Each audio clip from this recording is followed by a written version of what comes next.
Pas më shumë se 6 vitesh munges, opera më dramatike e Puccinit, Tosca, vazhdon të tërheqë vëmendjen e publikut shqiptar në teatrin kombëtar të operës dhe baletit, thellësisht dramatike në të ndërthurën tortura, dashuria, vrasja dhe vetvrasja.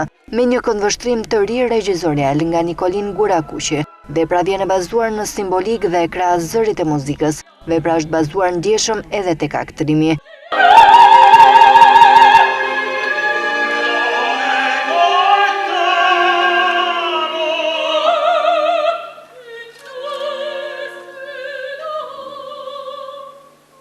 Është një operë tipike thriller, një dramë dashurie që është vendosur në një sfond historik në Europën e Revolucionit francez, ku nuk kemi thjesht një konflikt midis njerëzish, por midis vlerash të ndryshme.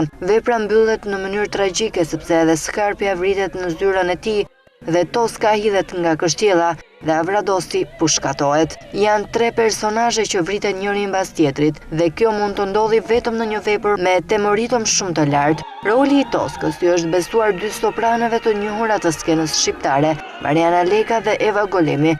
Opera do të vihet në skenën e teatrit kombëtar të operës dhe baletit edhe në datat 19 dhe 20 shkurt.